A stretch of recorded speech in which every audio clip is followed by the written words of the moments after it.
Mari kita melanjutkan pelajaran kita di dalam Injil Yohanes pasal 17. Video ini membahas pasal 17 ayat 6 sampai 11 bagian pertama.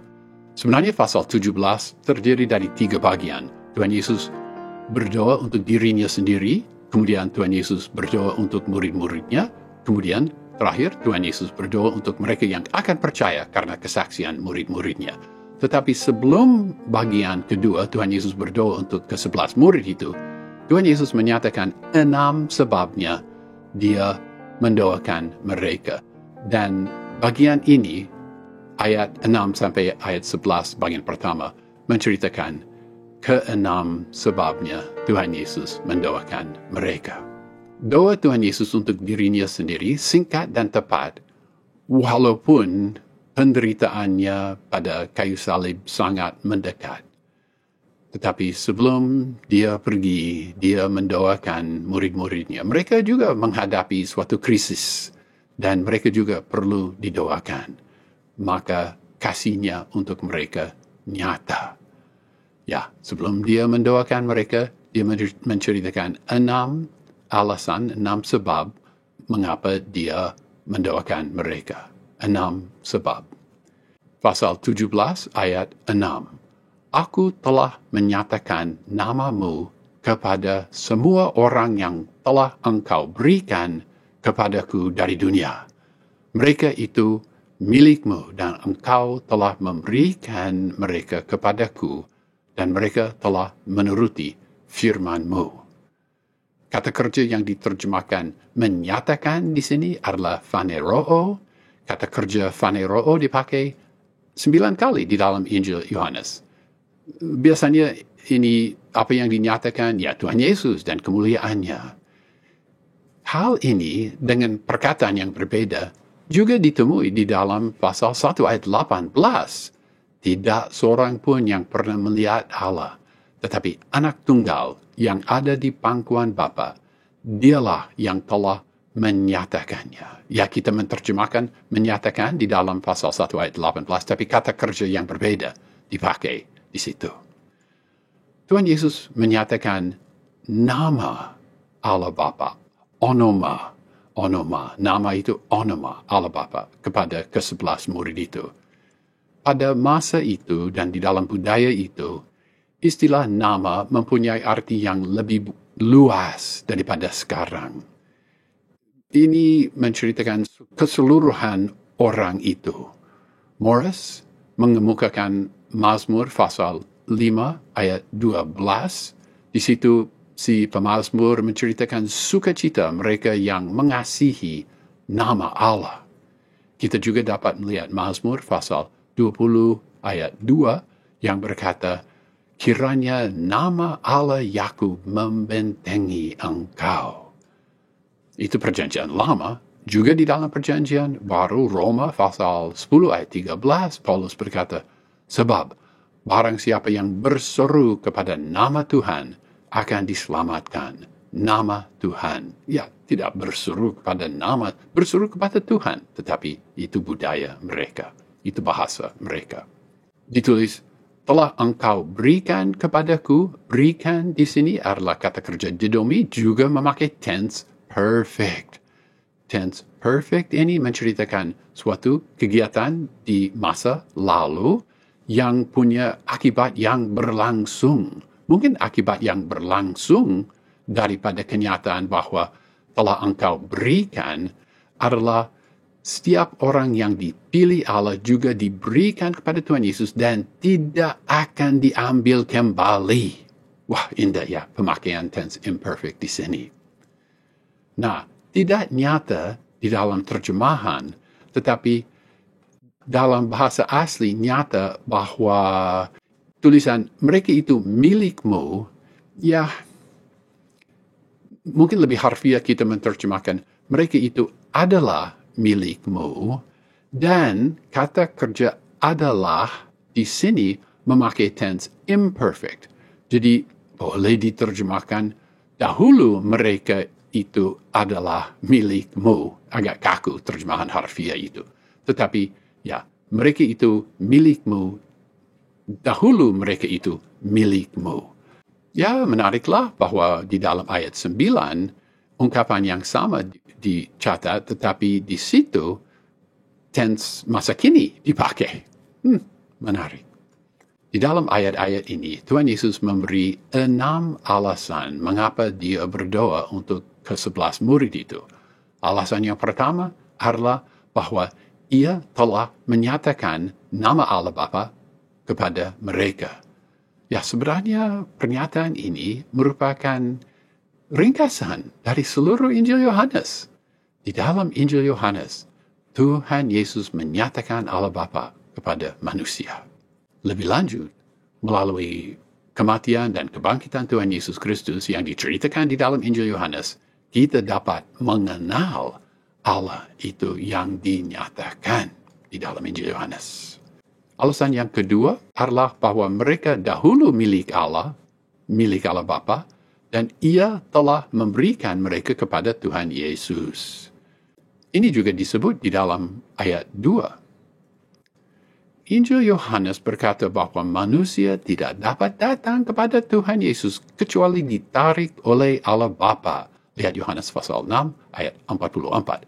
Juga kalau Bapa tidak mengaruniakannya kepadanya. Itu Yohanes pasal 6 ayat 65. Juga ditulis bahwa Tuhan Yesuslah yang memilih mereka, bukan mereka memilih dia. Pasal 6 ayat 70 dan pasal 15 ayat 16. Alasan yang ketiga untuk doa ini adalah bahwa mereka telah menuruti firman Allah. Kata kerja ini tetere kasin, ini kata kerja tereo di dalam tense perfect. Mereka telah menuruti firman Allah dan ada akibat yang berlangsung dari ketaatan itu. Ketaatan mereka tidak dilupakan. Ya, ini mengesankan saya bahwa Tuhan Yesus, walaupun dia tahu segala kelemahan mereka dan kegagalan mereka, dia berkata, mereka telah menuruti firman-Mu. Bukankah ini menceritakan sikap kasih karunia Tuhan Yesus terhadap mereka dan secara tidak langsung terhadap kita? Kadang, saudara-saudara, kadang Tuhan Yesus diceritakan seolah-olah dia punya sikap, mereka begitu sering gagal dan gagal. Ya, belum tentu aku mau mereka di dalam kerajaanku. Nah, itu bukan sikap yang diceritakan di dalam Alkitab. Memang orang berkata demikian, tetapi sikap itu bukan sikap yang diceritakan di dalam Alkitab. Sikap yang diceritakan di dalam Alkitab dinyatakan dengan pernyataan Tuhan Yesus. Mereka telah menuruti firman-Mu. Seolah-olah dia lupakan segala kegagalan dan kebodohan mereka. Ya, di dalam pasal 8 ayat 55, kita membaca bahwa Tuhan Yesus mentaati firman Allah. Tetapi di sini kita membaca bahwa murid-muridnya menjaga mentaati firman Allah. Ya, pernyataan ini tidak berarti bahwa mereka selalu sempurna, tidak berarti mereka tidak pernah gagal. Di dalam pasal 16 ayat 32 kita baru membaca mengenai kegagalan mereka yang sebentar lagi terjadi. Mereka akan meninggalkan Tuhan Yesus Kristus. Tetapi mereka memegang pada ajaran Tuhan Yesus dan mereka mengikuti dia. Seperti dikatakan oleh Petrus di dalam Injil Yohanes pasal 6 ayat 68 dan 69. Tuhan, kepada siapakah kami akan pergi? Perkataan-Mu adalah perkataan hidup yang kekal. Dan kami telah percaya dan tahu bahwa Engkau adalah yang kudus dari Allah. Ya, mereka pilih benar. Ya, walaupun kadang ketaatan mereka kurang sempurna.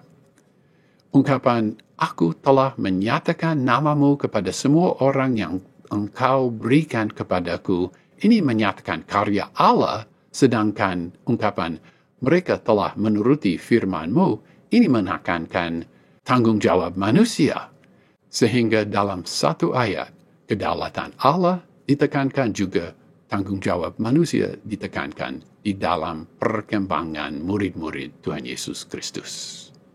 Pasal 17 ayat 7. Sekarang mereka tahu, ini gnosko dalam tense perfect, bahwa semua yang kau berikan, ini didomi dalam tense perfect, semua yang engkau berikan kepadaku itu berasal daripada-Mu.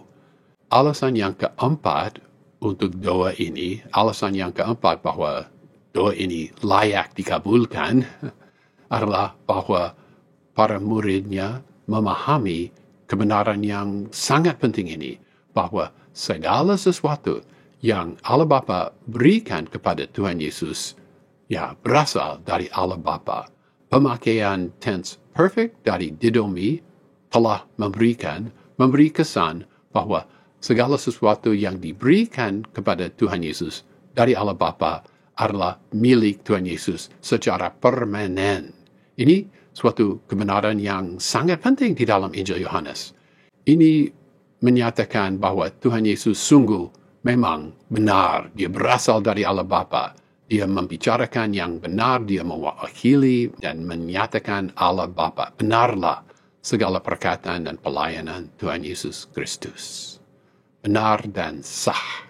Pikiran ini bahwa Allah Bapa memberikan sesuatu kepada Tuhan Yesus cukup sering kali diceritakan di dalam Injil Yohanes. Dapat ditemui di dalam 15 ayat di dalam Injil Yohanes.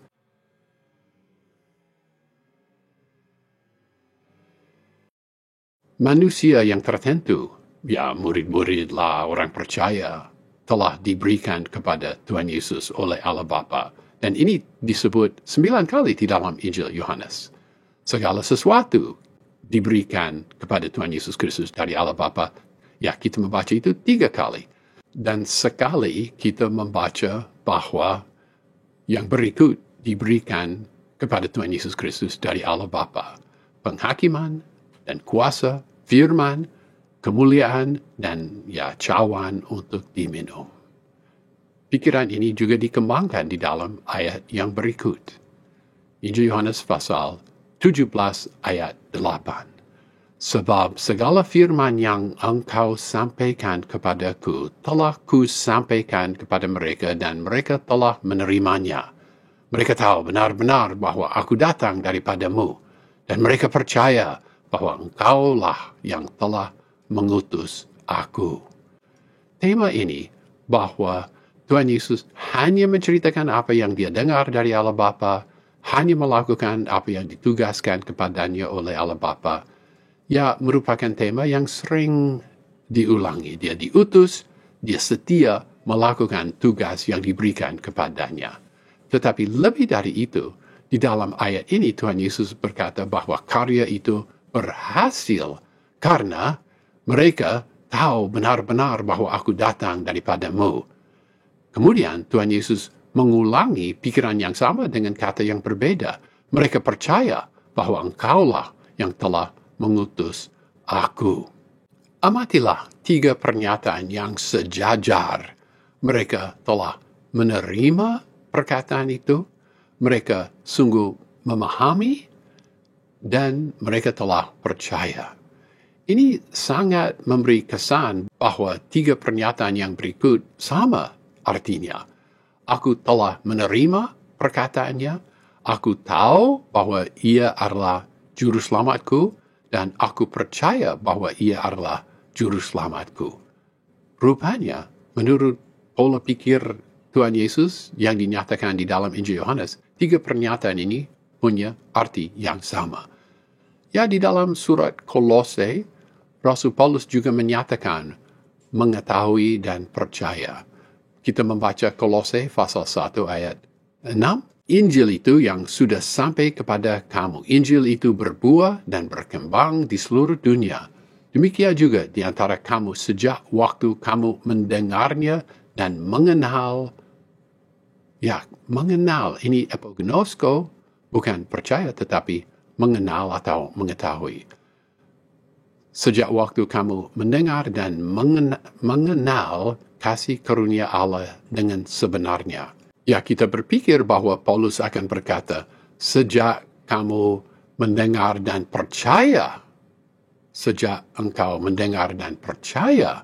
Tetapi di sini ditulis sejak mereka mendengar dan mengetahui, epignosko atau mengenal. Di dalam doa ini, kita dapat melihat bahwa Tuhan Yesus menyarankan ke-11 murid ini kepada Allah Bapa. Jadi di sini kita melihat alasan yang kelima untuk doa Tuhan Yesus pada Allah Bapa bagi ke-11 murid. Mereka layak didoakan karena mereka percaya bahwa Allah Bapa lah yang telah mengutus Tuhan Yesus. Dan sekali lagi kita mengingat Injil Yohanes pasal 6 ayat 68. Tuhan, kepada siapakah kami akan pergi? Perkataanmu adalah perkataan yang hidup dan kekal. Sekali lagi, pemahaman mereka jauh dari sempurna.